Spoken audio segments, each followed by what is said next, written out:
Marina! Que gostoso! Prazer é meu estar aqui com você. Uma honra, Ai, Marina, Joyce. que delícia! É tudo muito gostoso, isso sim. Estou muito, muito Obrigada, Joyce. contente. Muito Obrigada. contente. Depois de tanto tempo que a gente não se vê, né, Marina? A última vez que eu te vi foi numa ponte aérea. Faz tempo, com as meninas. Isso. Nossa, vai fazer mais de Exatamente. 10 anos. É. Mas eu Eu te vou te vejo, só não apresentar. vejo ao vivo, mas eu estou sempre te vendo, né? Mas eu gosto assim, tá? Quer dizer, eu gosto mais ainda ao vivo, mas assim já tá um get Tá bom. together assim, né? Marina, você tem muitos fãs, tá? A Regina Schucker está falando aqui que é sua fã. No Ah, dia que da amor. entrevista, no dia da entrevista do Amir, nossa, todo mundo falava, você tem que entrevistar a Marina, Marina. Eu já estava pensando nisso, que é o outro lado. É, eu tenho bons amigos, Joyce. Aham, aham. É um prazer. Imagina a Rê. Nossa, obrigada. Obrigada o carinho, né, que as pessoas estão me recebendo. Marina, você é uma fotógrafa ambiental, né? Sim, E, e aí você fotografa o mundo sob essa ótica, né? Do meio ambiente, da natureza, sim. sustentabilidade. Antes você fazia eventos, não é isso? Então, durante 30 anos, eu organizei eventos. Eu me formei em comunicação social na FAAP e passei a organizar festas. Naquela época era bem diferente dos eventos que a gente tinha até o ano passado, né? Eram festas, Porque né? esse mercado evoluiu muito, né? E com o passar do tempo eu acabei tendo muita sorte de ter clientes exigentes e passei a organizar festas muito legais, muito complexas. E essas festas não me deixavam ter tempo livre para viajar. E o Amir, depois que a gente se conheceu, a gente se casou, nós tivemos 3 filhas, né? As Como gêmeas você mais uma. conheceu a Mir? Ah, eu conheci o Amir numa palestra, organizando um evento. Eu Dele? contratei. Não, eu organizei um evento para Johnson Johnson, isso em 1985, faz tempo, né? E falaram assim: nossa, vamos levar aquele cara que atravessou o Oceano Atlântico a remo. E foi muito fácil na época achar, porque eu olhei o catálogo telefônico, letra K, Klink, tinham 2, né? Jamil e Amir. Aí eu liguei, ele atendeu, foi super fácil falar no telefone fixo. E eu perguntei para ele o que ele queria para fazer uma palestra no Rio de Janeiro para um evento. Aí ele foi tão simples e não exigiu nada de camarim, nada, nem passagem. Ele falou: vou de carro, como passar no caminho, não preciso dormir, eu volto porque eu vou para Paraty. Eu fiquei até com medo que ele não fosse aparecer no dia, né? Mas foi um sucesso, o público adorou, o cliente também. Eu passei a indicar ele para vários eventos, porque eu vi que ele não dava trabalho. Muitas vezes as pessoas que você contrata dão mais trabalho que o cliente, né? Mas ele Muitas. foi super easy, assim, de trabalhar. E eu passei a indicar ele. Eu indiquei tantas palestras para ele, a gente teve tanto junto que a gente acabou se casando. Mas eu quero Agora, saber detalhes. Eu quero saber como é que ele se declarou, como é que foi. então, foi curioso, assim, o Amir é fora da curva, assim, é uma pessoa que não tá Então, na por isso, caixinha, ele é né? um cara fechado, ele é um cara sério, por isso que eu fiquei interessada em saber. É, ele nunca me deu assim um buquê de flor. Uma vez ele viajou e trouxe um galho inteiro assim de ipê. Eu até me Essa foi a flor que a Mir me deu. Quando a gente resolveu que a gente ia se casar, ao invés de uma aliança, ele me deu um canivete suíço. Ele disse que canivete é muito mais útil que aliança. E assim Concordo. foi. Quando a gente decidiu a data, marcou tudo, ele falou assim: olha, se aparecer um fotógrafo, eu não me caso, porque eu não quero saber esse negócio de estar divulgando a minha vida privada. Eu tive que chamar um amigo para fazer essas fotos, porque ele não queria a história de ter mídia, essas Mas coisas. você pulou Ele o é assunto muito que eu queria fechado. saber. Como ele se declarou? Eu acho que foi na primeira vez que nós fomos juntos para Paraty. Ele desde o começo falava: vamos para Paraty comigo. E eu adiava. E um dia eu fui com ele para Paraty. E a gente estava num bote fazendo uma travessia. Eu já levava minha câmera fotográfica junto. E eu percebi que estava um entardecer muito bonito. E eu queria congelar aquele momento, né? porque era a primeira vez que eu estava com a Mira, em Paraty. Foi uma coisa muito romântica, assim, aquele passeio de bote. E aí ele veio no entardecer, eu levantei para fazer uma foto e veio uma onda, ele passou por cima da onda, pulou, o barco capotou. Na hora que o barco capotou, eu caí na lateral e me arrastei para trás, assim, no bote. Só que ele descapotou e continuou andando. E eu me vi pendurada naquele bote. Falei, meu Deus, como é que eu vou sair daqui? E eu me empurrava com o pé assim para afastar e não saía, não conseguia deslocar do bote. Quando eu olhei, eu tava assim, o cunho de atracação, de amarrar o cabo atrás do botezinho de alumínio, tinha entrada na minha barriga e saído do outro lado. E eu tava pendurada, enganchada, né? Aí eu fui, tipo, pescar pela Murquinha. E fui pra Santa Casa, levei vários pontos e tudo. Foi todo um processo. Mentira! Quando nós voltamos para São Paulo, ele foi me devolver na minha casa, que era a primeira vez que eu dormia fora de casa. Só que ele me devolveu assim, um pedaço de mim, né? Porque uma parte tinha ficado lá. Mas vocês já tinham ficado juntos? A gente estava saindo, mas não era uma coisa tão oficial, né? E eu me lembro que quando eu voltei para casa com os pontos, meio com muita dor, aí ele tocou a campainha, minha mãe abriu a porta, eu entrei.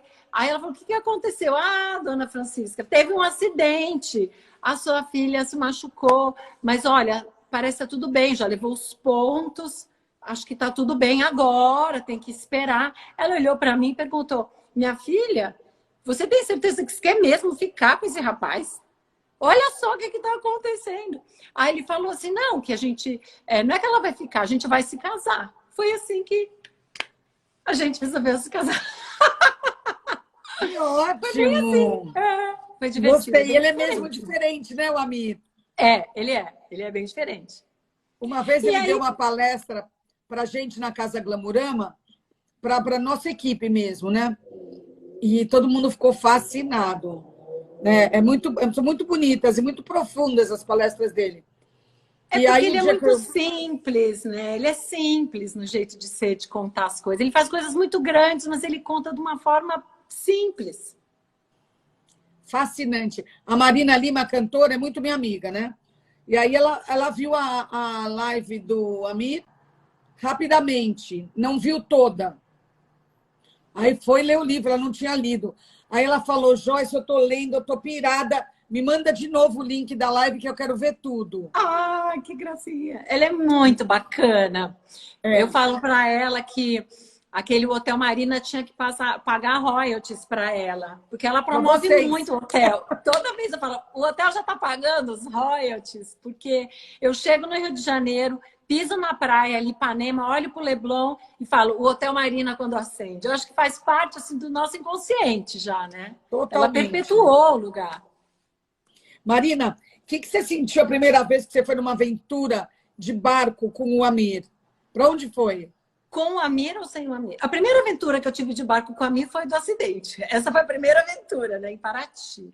Mas a primeira viagem... É uma viagem que...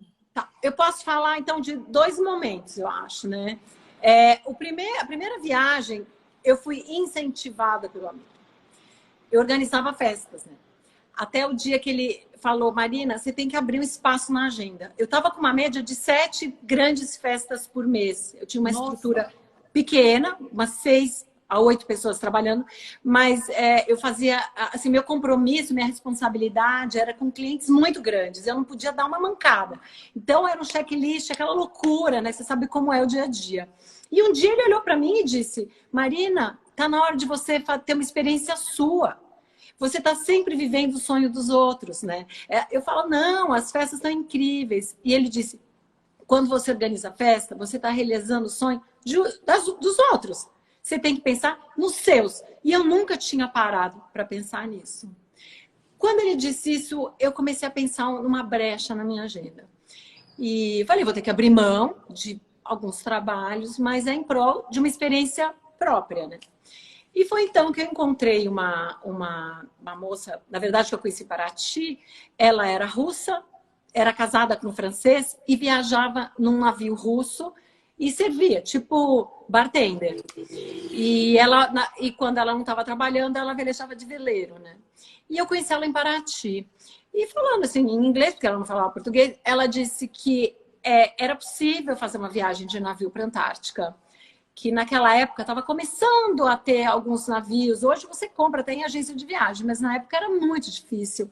E ela disse, olha, se você for para Ushuaia em janeiro ou fevereiro, eu tento colocar você num desses navios. E foi assim que eu fui. E na época as agências de viagem nem sabiam onde era o Ushuaia, porque o Ushuaia não é o polo de turismo que é Você hoje. foi sem o Amir?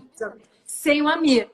E eu fui para lá. Fui para o Ushuaia, fui para a Antártica e essa experiência mudou a minha vida. Porque quando eu estava nesse navio na Antártica, eu acho que ir para a Antártica já muda a vida da gente, transforma o olhar da gente, né? Sobre a natureza. Então, e quando eu estava lá e a gente alcançou, por sorte, o sul da península, que é tipo a Meca, o lugar mais difícil de se chegar, clássico da península é o extremo sul, que é a Baía Margarida. Quando a gente chegou na Baía Margarida, eu pedi para o comandante russo se eu poderia descer num bote e ir em terra firme. Aquela bobagem que a gente tem de pisar em terra que não faz diferença nenhuma, mas a sensação de ter pisado, eu pisei, né? Olhar e pisar é a mesma coisa, mas pisar é um verbo que é mais interessante, parece mais atraente. E quando eu pisei em terra firme, falei, nossa, cheguei, quem diria, Antártica, que experiência legal. Voltando para o navio, do nada apareceu assim na frente do bote uma baleia. Era uma baleia jubarte. E ela veio se aproximando, se aproximando, se aproximando. Aí ela circundou o bote uma vez, duas. E bem aonde eu estava, do meu lado, ela saiu da água e pôs a cara para fora e me olhou nos olhos. Quando você está de frente a frente com uma baleia e se vê refletida nos olhos dela. Você vê a paisagem e vê você. E você percebe que você está dentro do olhar dela. É uma cena que eu acho que foi uma das cenas mais impactantes da minha vida. Que lindo isso! Aí ela baixou, eu toquei nela, senti o cheiro dela, um cheiro de peixe forte, que ela borrifou, soltou, e eu senti o cheiro. E toquei nela, ela era bem gelada, aquela pele lisa e ela era gelada. E aí ela mergulhou de novo. E ela saiu do meu lado, deu a volta no bote, umas 2 vezes e se afastou. Essa cena foi de um impacto para mim que eu trago no meu coração. Depois disso, voltei para São Paulo e o Amir fez uma volta ao mundo, né? Ele fez uma volta ao mundo sozinho. Vocês já estavam casados nessa época? Já. A gente já estava casado. Aí ele fez uma volta ao mundo sozinho no Paraty 1, né, o Paratizinho vermelho. Depois ele fez outra volta ao mundo no Paraty 2 com Como é os que amigos. Como é que era quando ele ia fazer essas voltas ao mundo? Não tinha uma comunicação fácil, né? Então, naquela época era muito difícil. Hoje você tem a comunicação satelital pelo Iridium, né? Naquela época era a Inmarsat, né? Primeiro era rádio amador. Então, você tinha que ter um prefixo rádio amador. A segunda vez era... Depois eu fiz assim, rádio amador com fone PET. Algum rádio amador atende, passa um telefone e você, pelo teu telefone, recebe. Depois era a Inmarsat. Mas era muito difícil posicionar a antena, porque Inmarsat requer um posicionamento muito linear com o satélite. E num barco navegando é difícil. Pega e sobe, sai, pega e sai. E com o passar do tempo, a comunicação evoluiu muito. Tanto que foi possível colocar um rastreador de posição. Como é o Find My iPhone, quando você perde, eu tinha o Find My Husband dentro do barco. Então, olha, isso a maioria das pessoas não tem, hein? Não. Eu seguia o Amir 24 horas. Então, era assim, era só acessar o link do rastreador e acompanhar onde ele estava. E o deslocamento tinha que estar sempre no sentido que ele queria cumprir. Marina, o problema é quando sumia. Essa época você já tinha as meninas? Já tinha. Já tinha as 3. A primeira vez que eu fiz um acompanhamento de uma volta ao mundo dele foi difícil porque eu olhava as meninas, eu queria dizer que estava tudo bem e teve um período de mais de 10 dias que ele desapareceu do sinal, né, do radar meu. 10 porque, dias? E era muito difícil olhar para as meninas e saber que ele tinha desaparecido do meu painel de controle. Então, às vezes, é melhor nem saber aonde está, mas é o risco da gente saber e ver que ele desapareceu. E eu tinha também que fazer o acompanhamento da meteorologia, porque navegando sozinho, ele não conseguia acessar site de meteorologia, era muita coisa para pensar. Então, eu acessava o site enquanto fazia eventos. Veja bem, o cliente ligando e eu acessando o site de meteorologia, olhando onde ele estava, fazendo com o rastreador, fazendo uma previsão do tempo que ele iria encontrar, da meteorologia que ele iria enfrentar, e ainda passando pelo pager, em poucas letras, qual era o prognóstico da meteorologia e qual deveria ser a melhor posição geográfica para ele estar para enfrentar aquele mau tempo, uma depressão meteorológica que estaria vindo atrás dele. Então, esse era o meu trabalho enquanto eu estava em terra firme. Às vezes a gente está em terra, mas está dividido, com o coração dividido, com a emoção dividida. Só que quando ele some da tela, dá aquela agonia. Isso aconteceu por 2 vezes, sempre no Oceano Índico, porque as viagens dele não têm escalas, né? São viagens que nunca foram feitas, porque volta ao mundo, ao redor da Antártica, existem algumas na história, mas que foram feitas em alguns anos, né? Em partes. Então, você para um pouco na Austrália, para um pouco na África do Sul, alguns entram até a Europa, ou para na América do Sul. E ele faz aquela viagem numa tocada só. Essa viagem de sair de casa, dar volta ao mundo e voltar, sem parar em lugar nenhum, faz das viagens dele únicas. Assim, até hoje, né? E tem algumas dessas. E na segunda vez que ele fez essa viagem, ele levou uma tripulação. E era bem difícil para mim, porque as esposas dos caras me ligavam para perguntar onde eles estavam. Até o dia que ele sumia da tela. Aí era desesperador, porque elas ligavam, perguntavam onde eles estavam. E eu não podia mentir, e eu também não podia falar que eles sumiram.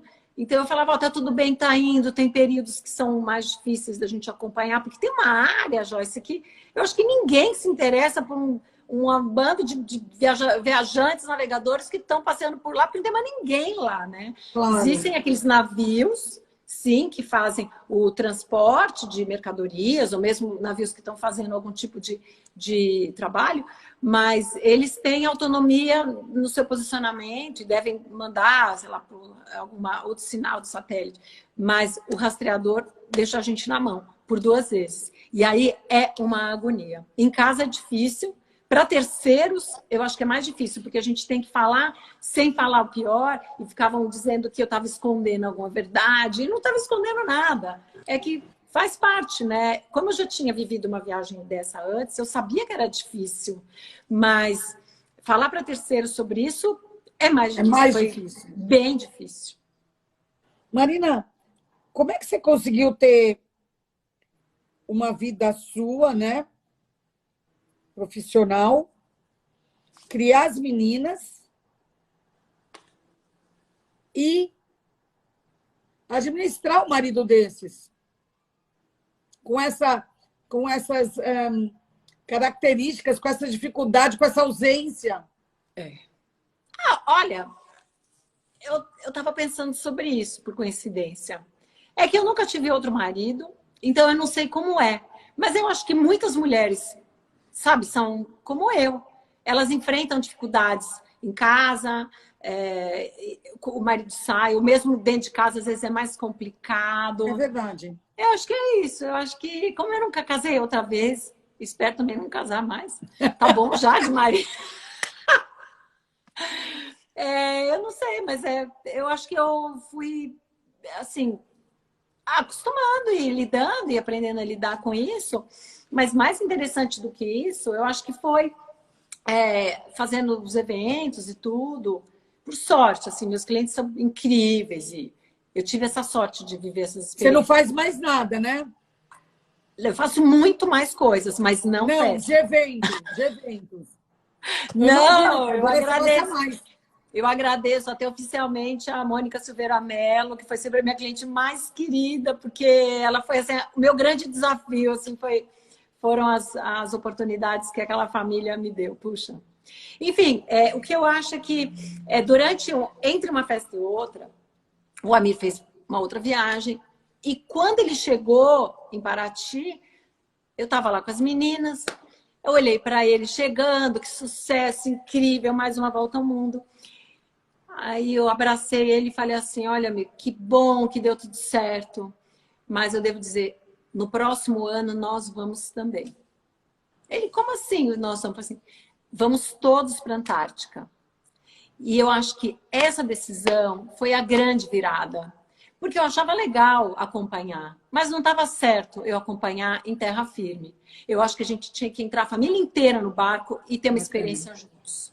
Uhum. Foi então que ele achou que eu tinha ficado louca, mas no verão seguinte, preparamos o barco, preparamos as coisas, organizamos na escola, a ausência delas, e entramos para uma viagem em família.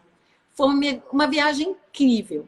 E dessa viagem, aconteceu o seguinte, a gente estava lá, as meninas, chegamos, cruzamos o Drake, a família achou que eu estava louca, os amigos falaram, você pirou, levar as meninas a travessia do Drake, fantástico, aquele fim de mundo, se precisar ajuda, ninguém vai buscar vocês.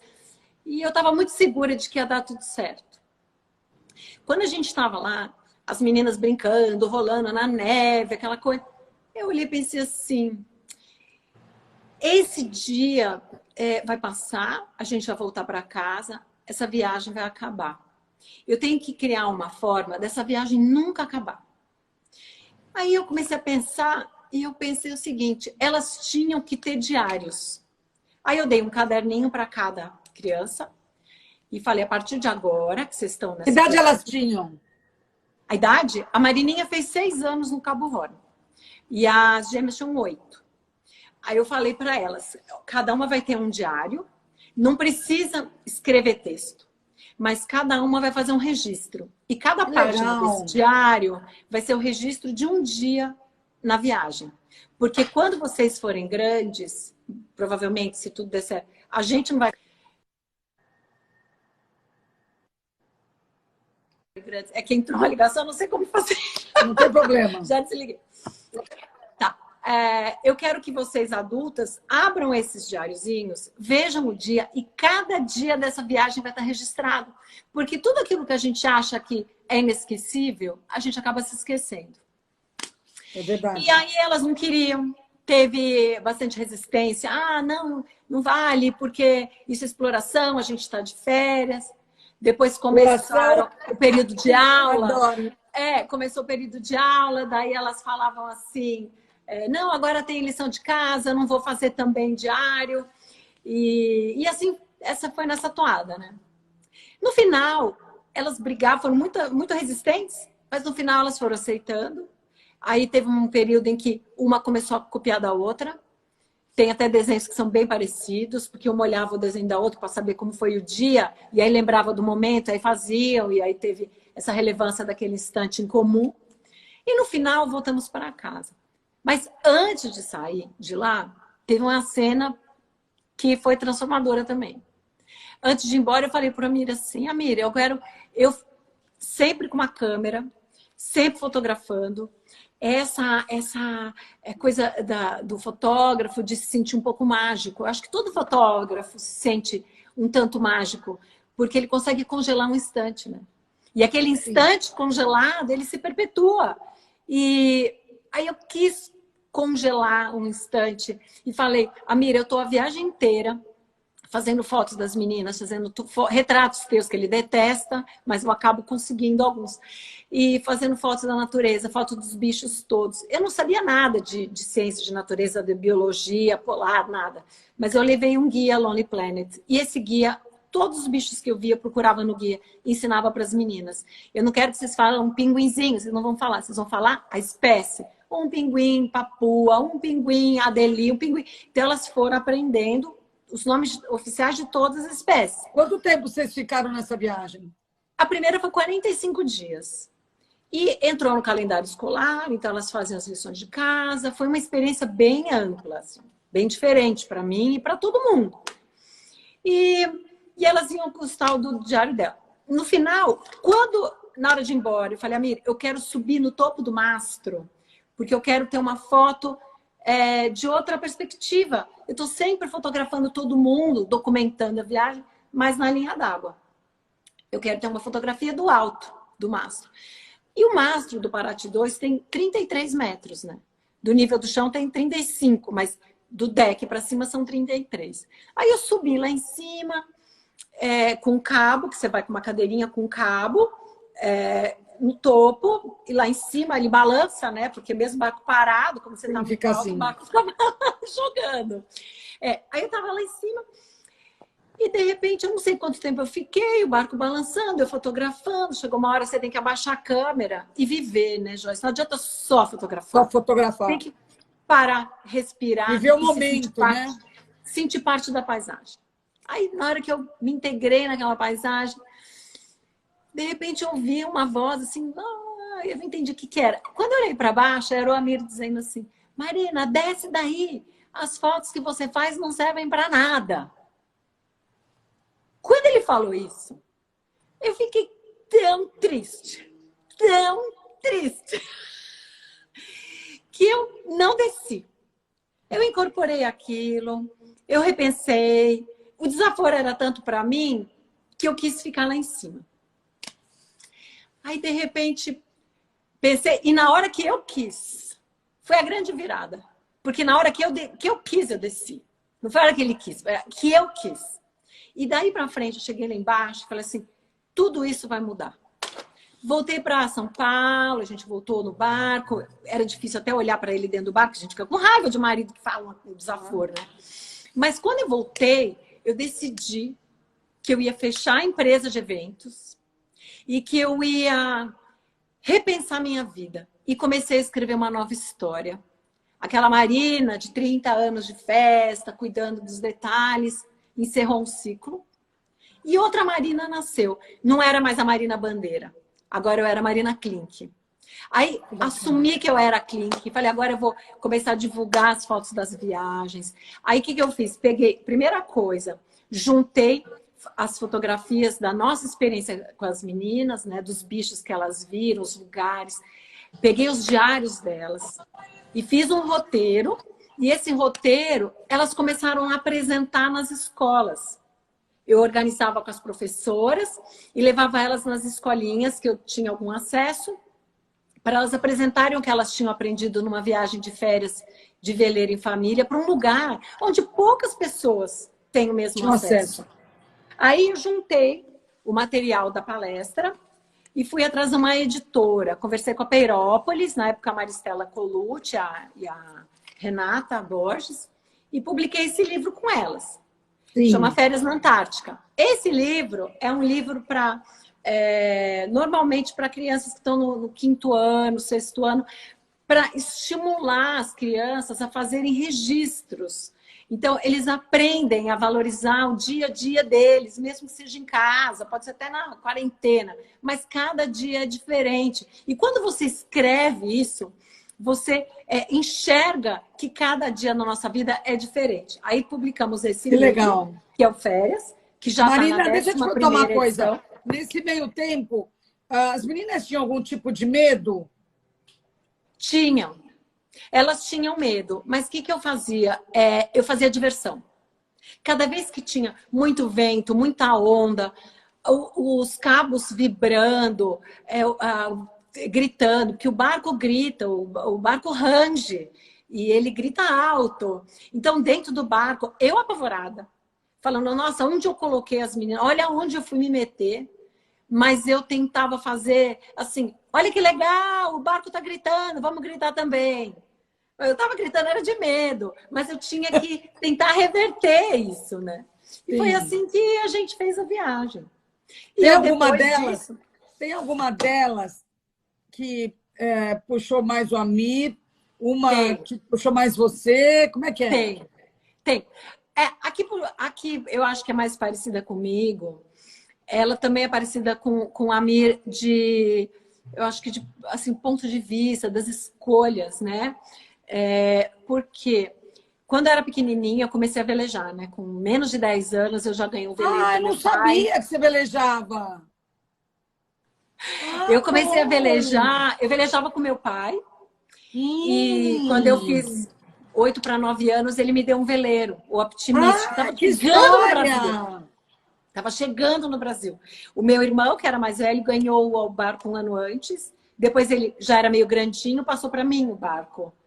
E eu ontem ainda começou a Semana de Vela da Ilhabela e eu fiz uma apresentação na abertura do evento. E eu falei, eu tenho o maior orgulho de ter testemunhado a primeira Semana de Vela da Ilhabela. Mais que isso, uma competição prévia de Optimist, que foi a primeira regata, que era um pega, na verdade, de Optimist na Ilhabela, porque não tinha nenhum veleiro na Ilhabela.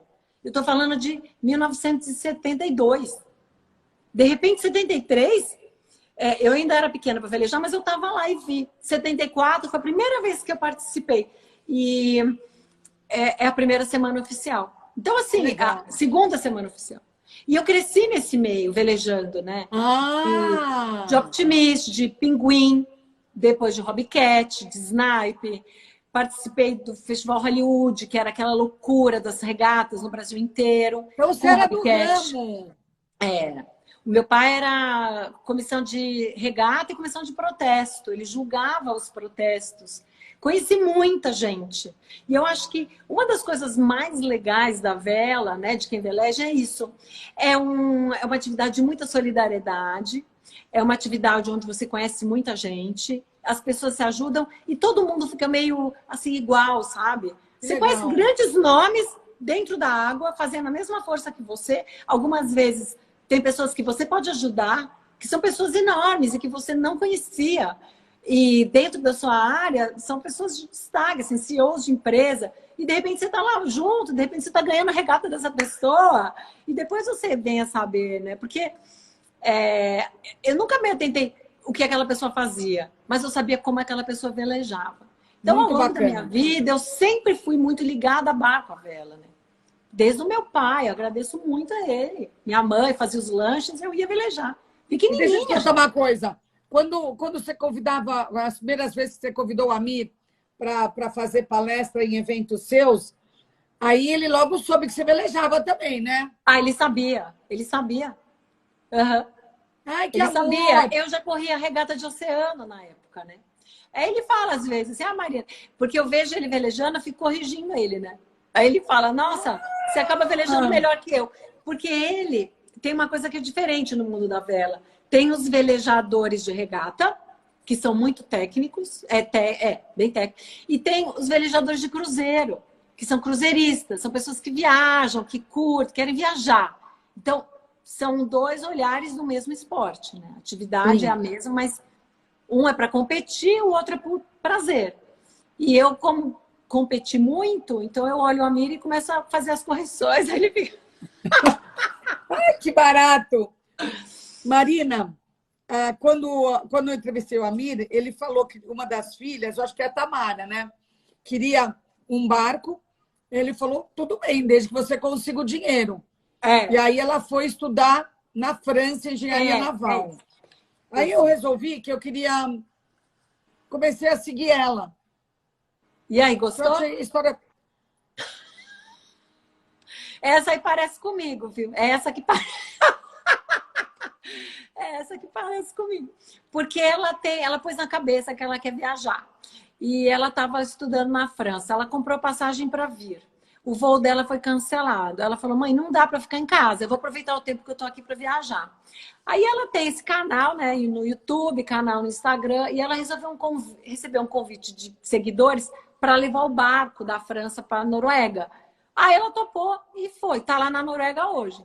Agora ela Não, tem um convite para viajar com uma família brasileira pela Noruega. Então ela vai ficar lá. E ela mas volta eu para vou quando contar começarem as pro, aulas em setembro. mas eu vou contar para as pessoas que estão nos assistindo que isso é maravilhoso, porque ela gosta do mar, ela é uma velejadora, mas o que me pegou foi ela Ah, escrevendo. eu já sei. Eu sei. Meu Deus. Eu fiquei louca. Eu cheguei lá na redação da JP, a editora está aqui, a Carol Sganzella. Eu falei, Carol, você precisa conhecer a Tamara Klink. Você não sabe o que é essa menina, o que ela escreve. Claro que ela está no meio de um material, ok, mas é ok porque ela tem essa veia. Muita gente que está no meio desse mar todo e com esses desafios não leva para esse lado que ela levou. Ela é uma poeta. Ela é uma poeta velejadora. Sabe, Joyce, eu acho que essa história de você incentivar os filhos a escreverem é muito importante. Aqui em casa todo mundo escreve, porque eu fiquei muito no pé desde o começo. Toda vez que a gente viaja, não é só para a Antártica. A gente foi para a Antártica, por sorte, várias vezes, né? Em família, 8. Fui outras, sei lá, fui 17 vezes. Mas a gente vai para a África, tem o diário. Vai para o Pantanal, que para mim o Pantanal é o melhor destino no Brasil. O Pantanal, né? Assim, é o grande momento do ano pra gente. E em família, principalmente. Elas levam diário. Mas o que vocês fazem no Pantanal? Vocês pegam barco também naqueles rios? Não, a gente faz... Eu já fui várias vezes, mas o Pantanal, a gente faz observação da natureza. É incrível o Pantanal. Para quem nunca foi agora, com a história de repensar e fazer viagens com destinos saudáveis, eu recomendo o Pantanal, porque o Pantanal é o destino no Brasil, pouco conhecido pelo brasileiro. Mas ele é muito rico, né? Ele te ensina muito. Você volta muito enriquecida de uma viagem para o Pantanal. E elas sempre com o diáriozinho. Eu acho que o estímulo da criança para escrever faz com que exista o interesse da leitura. E todo bom leitor é um bom escritor. A Tamara é viciada em ler. Tudo que você dá para ela, ela faz parte assim do look dela, tá com o livro na mão. E ela o tempo que idade elas têm, as gêmeas? É a 22, 22 e 20, né? Agora cresceu, todo mundo tá grande. Tudo mulher formada. Tão grandes. A Laura já se formou na SPM, ela é designer gráfica no escritório de advocacia, trabalha pacas fazendo design do escritório. Mora aqui no Brasil. Aqui no Itaim. A Marininha, ela tá na GV, é a administração de empresas na GV, tá trabalhando também numa asset. Ela estava fazendo homework nessa asset, né, Magnets. E a Tamara está fazendo arquitetura naval em Nantes, na França. Eu espero que termine, né? Porque esse curso de arquitetura não termina nunca. Mas ela está interessada, está seguindo. E ela deve voltar agora no começo do ano definitivo para o Brasil, né? Terminando. E ela está aproveitando para lá, que a França é o país da vela, né? Os velejadores e navegadores franceses inspiraram todo um país, porque eles foram muito divulgados e hoje a vela está muito conectada com a forma de pensar do francês. E ela acabou indo para onde? Exatamente para lá. Está num lugar que era Vale do Loire, mas até recentemente era Bretanha, que é a capital dos marinheiros. Sim. Então ela está respirando esse ambiente. E é natural que ela tenha interesse por barcos também. E ela está seguindo a vida dela, ela escreve muito bem, e porque ela lê muito. Bem. Mas eu acho que o jovem Marina, tem que ser estimulado para tem que, senão concordo com você, graças a você. Ô Marina, por exemplo, quando a Tamara voltar para cá, o que ela pode trabalhar? Então, ela tem que trabalhar nesse meio náutico. Pode ser numa empresa que faça desenho de barcos ou numa empresa que construa barcos, mas é o que ela quer fazer. Mas eu já falei para ela que ela tem chance também de trabalhar em algum lugar que ela possa escrever, né? Nossa. E ela agora é no canal do YouTube. Meu Deus. Ela escreve muito bem. Escreve. E ela escreve, naturalmente já sai uma poesia. Joyce, não sei se você sabe, mas eu sou parente assim, muito próxima do Manuel Bandeira, né? Então, o seu Bandeira é dele? Na verdade, o meu trisavô é avô dele.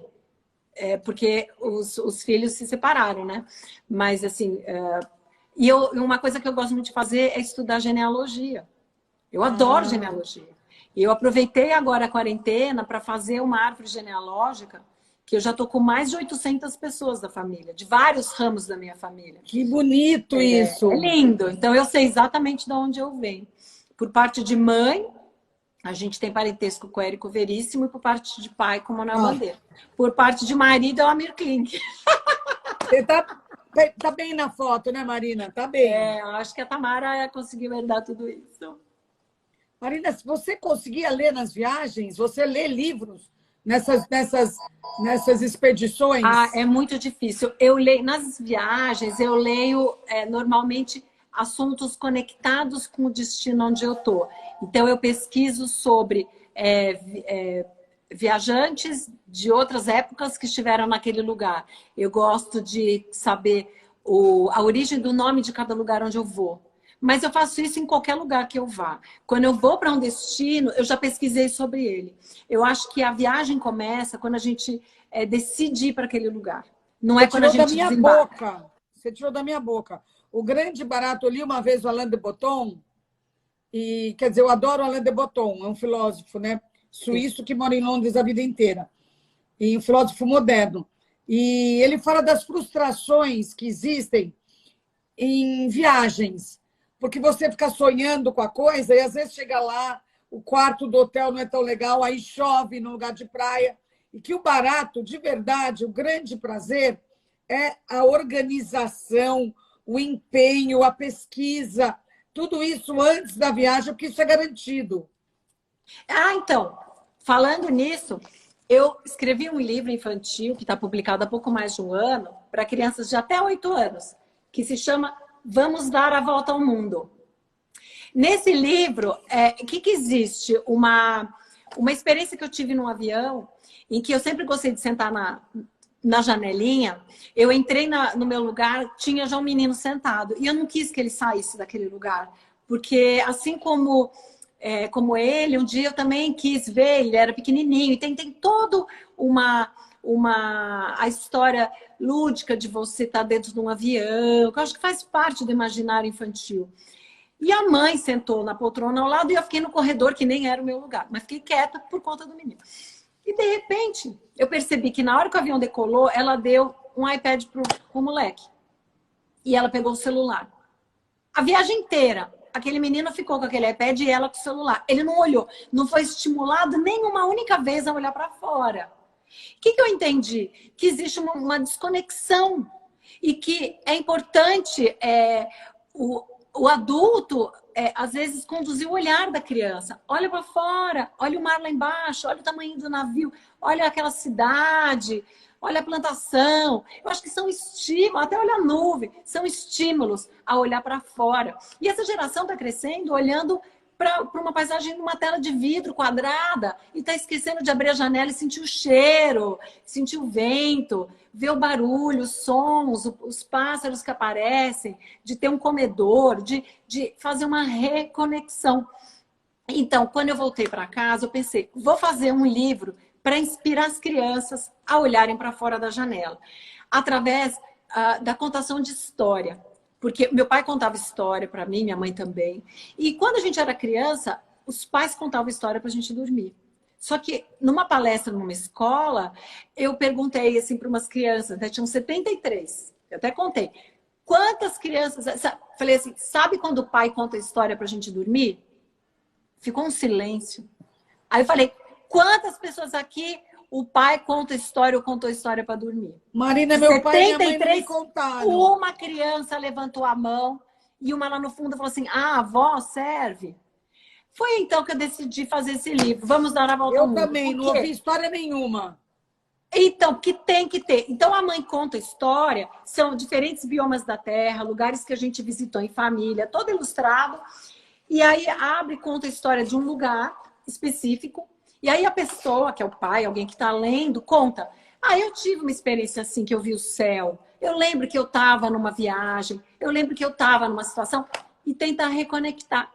Porque essa geração não está mais conectada com o pai. Está muito mais fácil dar um iPad, cada um ir para o seu quarto e ninguém conversa nunca, né? Então, a ideia desse livro infantil é essa. De reunir adultos e crianças através de uma contação de história, muito que é simples, mas estimular a olhar a natureza, né? A perceber o quanto a gente pode impactar com o meio ambiente, quanto a gente pode deixar pegada negativa nos lugares que a gente vai, ou positiva. Eu acho que quando a criança é reconectada com o meio ambiente, ela passa conhecendo, ela passa a cuidar. E cuidando, a gente vai acabar criando um adulto responsável. Vai formar um cidadão. Através de pequenos gestos que a gente consegue isso. Mas é de pequenininho que a gente já vai formando aquilo que a gente quer encontrar no futuro. Marina, qual foi a paisagem mais que te tirou do prumo de todas essas viagens que vocês já fizeram para tantos lugares? Sei lá, pelo Oceano Índico, pela Índia, sei lá, Antártica. Qual foi aquela paisagem que ficou congelada na sua... Fora a baleia. Fora a baleia? Eu acho que foi uma viagem para o Ártico. Eu fui sozinha para a Lapônia. Eu me dei de presente que eu queria ver a aurora boreal. Lapônia não é a terra do Papai Noel? Mas ele não estava. Estava em Nova York. Estava na Quinta Avenida. Isso, Macy's, dando bala na entrada. E eu acho que foi essa cena. Laura é filha sua? Hã? Laura é sua filha? Ela tá dando palminha. Laura está aqui. A Marina também estava. Então, eu acho que foi essa viagem que eu quis me dar de presente. E como é gostoso viajar sozinha, né? Às vezes a gente precisa respirar, a gente precisa se escutar. E eu me dei essa viagem de presente para a Lapônia. E era uma viagem com conexões complicadíssimas. E tinha que comprar trechos eu mesma, porque não dava para sair com a viagem comprada daqui. E eu acho que o grande momento foi aceitar uma carona de um criador de rena da comunidade Sami que andava de esquidu no meio daquela floresta. O que é esquidu? Esquidu é aquela moto na neve. Só que ele andava como um alucinado. Era muito rápido. Eu não sabia que na garupa de um cara desse ia ser tanta loucura, né? Mas ele andava no meio das árvores, com neve, né? Porque nevava muito. E no inverno, esse lugar não tem luz diurna, tem alguma luz entre meio-dia e 1 hora, depois é escuro outra vez. Porque para ver a aurora você tem que ir no inverno e não tem incidência de luz solar, é só um pouquinho. E tá na garupa dele. A câmera estava na mochila atrás, né? Porque eu sempre levo. Mas tá na garupa daquele cara, abraçar o Papai Noel de verdade, sabe? E por acaso ele estava com a roupa vermelha também, era musto até, eu lembro. Eu abracei ele assim, e ele ia com tanta velocidade no meio das árvores, ia igual um alucinado, que parecia aquela cena do Avatar, que você tá andando nas árvores, aquela árvore, e meio escuro, e ele igual um louco. Quando a gente chegou na tal da criação de rena, que era onde eu queria ir, a gente parou, desceu, eles abriram, tinha várias pessoas, né, que estavam em outros, são como fosse cowboys, né, do gelo. Eles abriram umas peles de rena no chão, a gente sentou e fez uma fogueira no chão para poder esquentar comida na neve. E aí, vendo aqueles troncos de árvores, começou a clarear o dia, assim, que era mais ou menos meio-dia, tinha aquela luz meio azulada, e eu vi aquelas renas, vi aquele Papai Noel, vi aquelas árvores em volta, a neve, e eu acho que foi um momento assim, de muita contemplação para mim, de estar ali naquele lugar, e, enfim, tão conectada com a natureza. Nossa, eu estou junto nesse lugar, praticamente. Foi incrível. Que coisa linda. E aí, nessas viagens, você só viajava com uma mochilinha? Então, com uma mochila de preferência, quanto menos mala, melhor. Mas você tem que levar uma mochilinha de... Eu levo com a câmera fotográfica, bateria extra e tudo, que eu já estou bem experiente. E o menos roupa possível, né? O necessário. Porque a viagem toda começa na imaginação. A gente tem que imaginar o que a gente quer encontrar. A gente tem que ler, tem que se informar. A gente, quando chega num lugar, a gente já tem que saber o que a gente vai encontrar. Não pode ser muita surpresa. A surpresa é a emoção. É aquilo que vem no improviso, são os gestos, são as pessoas que a gente encontra, as pessoas que a gente conhece, os sonhos das pessoas que a gente conhece na viagem, um companheiro que está na van ou no carro, ou esse Sami na moto. Conversar com eles, tentar entender como é a vida deles. É o guia da viagem. A gente fazer amizade com um guia. Porque é isso que vai mudar a experiência. É isso que a gente não compra numa agência. É o contato com o ser humano. Que isso não está na televisão. Tá? A gente conversar, olhar, entender o olhar do outro e sorrir com o outro e fazer o outro sorrir com uma história da gente também. E é isso que a gente traz. Agora, as fotografias fazem parte da história, é uma parte da experiência. E como o Amir tinha me desafiado uma vez que as fotografias que eu fazia não servia para nada, eu publiquei meu primeiro livro de fotografias, que é esse, que se chama Antártica, a Última Fronteira, que foi mesmo a última. Aqui, ó, o barco aqui, ó, Paraty 2 aqui. Na capa. Depois desse, eu publiquei esse Olhar Nômade. Lindo. Depois, é lindo. E o ano passado eu publiquei esse Contravento, que foi na 15ª vez que eu fui para a Antártica, eu vi os pinguins imperadores de perto. Porque os pinguins imperadores exigem uma viagem muito mais complicada. Não é uma viagem comum. E era uma viagem fora do roteiro, uma viagem que você não compra. Lançaram esse projeto na semana... 10 dias depois eu estava dentro do navio, e com a experiência de quebra-gelo, com a experiência de helicóptero, de caminhar, fazer uma trilha de 1,5 milha a pé, afundando na neve, carregando o tripé. Você carrega tripé, afunda, carrega tripé. É muito... Exige até um preparo físico para você fazer uma viagem como essa.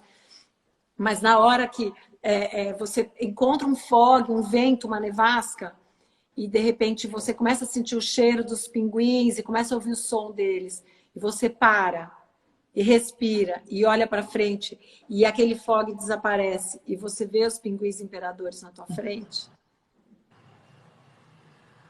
Eu acho que foi a terceira maior experiência da minha vida. Aí eu dei para eles de presente a capa. Você nunca perguntou para ele para que serve velejar? Então, eu acho que é para levar a gente. Para levar a gente. Hoje eu sou grata. Eu sou grata porque se ele não tivesse me provocado, eu acho que eu estaria fazendo festa. Por mais agora 40 anos de festa, de trabalho, de produção. E talvez realizando coisas legais para outras pessoas. Mas eu não tenho dúvida que eu estou vivendo a melhor fase da minha vida. Nada de graça, nada para mim caiu do céu na minha vida. Tudo foi pensado, tudo foi planejado. Eu acho que eu tive muito trabalho. É curioso ver, né, como a gente faz um planejamento, a gente organiza uma viagem, a gente pensa no que deixar. A gente tem que ficar 48 horas pensando em tudo, o tempo inteiro. Eu não durmo, eu fico planejando, tentando pensar como compartilhar. Hoje eu entendo que as experiências que a gente tem, que são muitas, porque a gente tem esse privilégio de viajar, de ir para desertos, de ir para florestas, de ir para meio de selva, para meio do oceano, para ilhas oceânicas, ou simplesmente parar e sentir a brisa do mar. Eu acho que esse privilégio que a gente tem de viajar, o que eu fiz foi aprender a compartilhar. A gente tem que compartilhar. Aí, modestamente, eu fiz aquele Instagram, né? Marina Klink, a minha filha pegou, né? Minha filha menor. E o meu é Marina B. Klink, porque ela já tinha criado Marina Klink.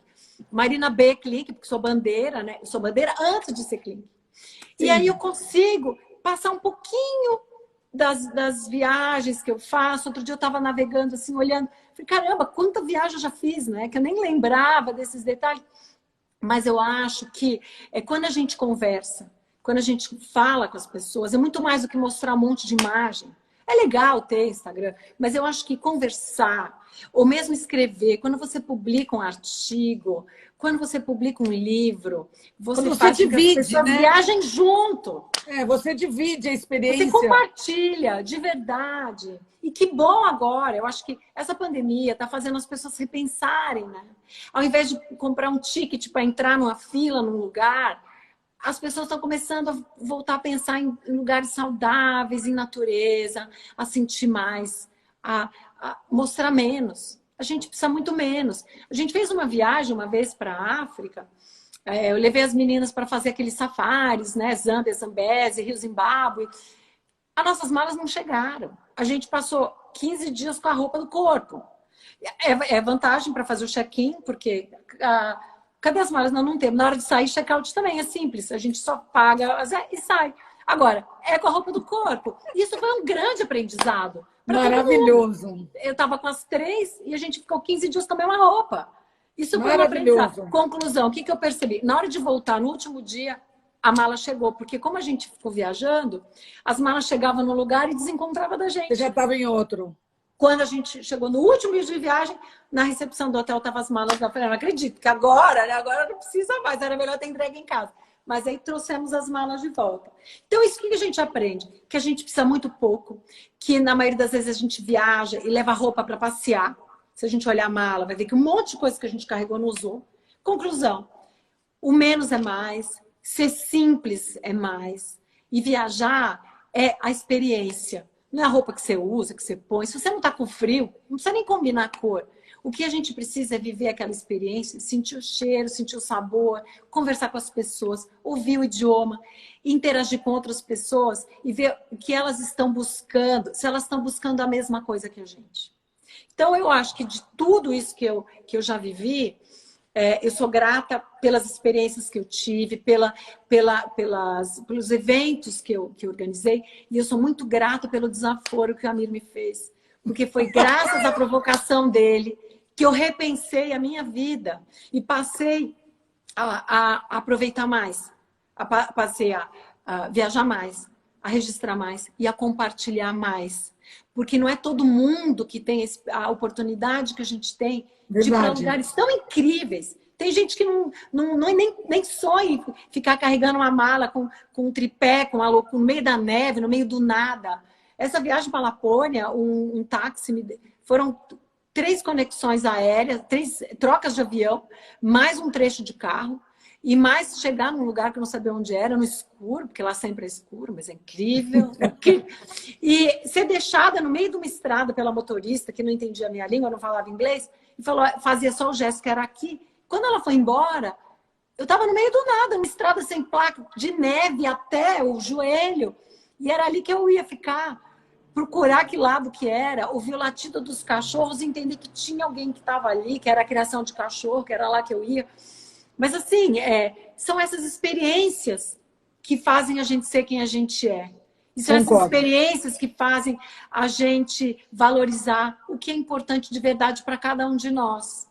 Então, eu incentivo muito as pessoas a viajarem pelos seus meios, pela forma que for mais adequada, para o destino dos sonhos e viver a experiência.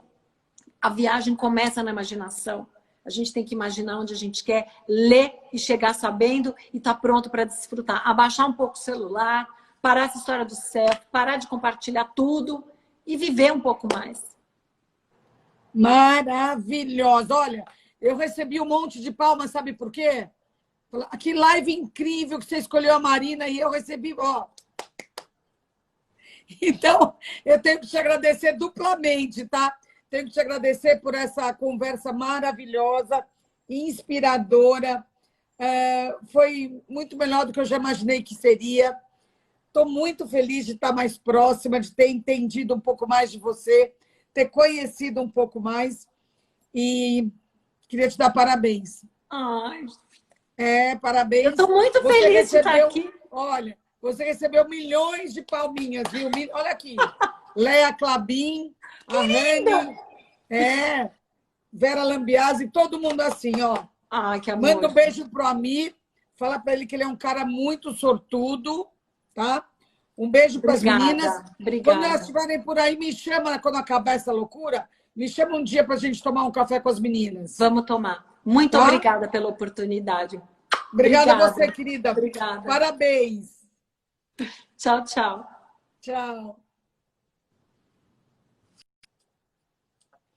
Nossa, que live incrível, que conversa maravilhosa, que delícia essa hora que a gente passou aqui com a Marina Klink. quantas histórias. Eu confesso que foi muito mais bacana do que eu já imaginei que seria.